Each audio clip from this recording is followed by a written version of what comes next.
What's kind of your Yeah. view of this situation about sending two maps? Do you think they can do it? Do you think Uh, they should do it, basically? the Constitution is clear. The Constitution calls for a map, for a plan and a map. I don't want to be unkind to the people that are on the redistricting committees.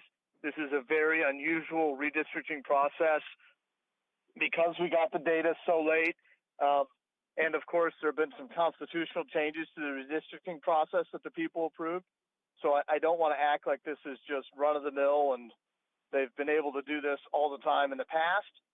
But this is something that needs to be done. It's vitally important for the people of the state to be represented and to know who their potential representatives are so they can vote for them or against them in next year's election. And I really wish that the people on the committees would kind of set aside any partisan bickering that may or may not be occurring and just get the job done. That's what the people of the state want.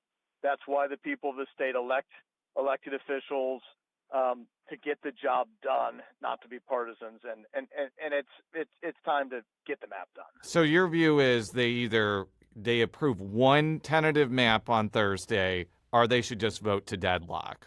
That's kind of your view of this, basically. Well, I mean, my view is that it's an honor to be on the redistricting commission. It's a lot of work, but if you're going to accept that, then you need to do whatever you can to find an agreement. And I believe that they could do that.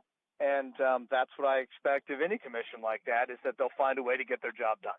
The Constitution seems to make it clear that you have to have a plan and a map.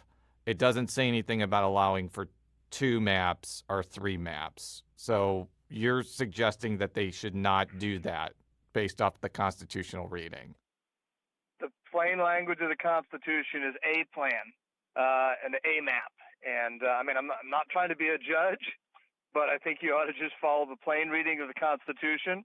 And even if the Constitution allowed you to do multiple maps, the clock is ticking.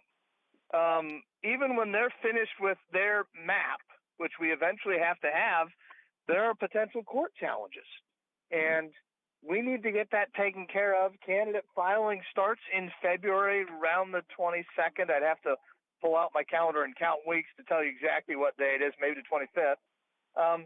We need to have those maps done so that we can get candidate filing ready. And once again, we can have boring elections in this state where everybody trusts them and everyone that's legally allowed to vote can vote easily.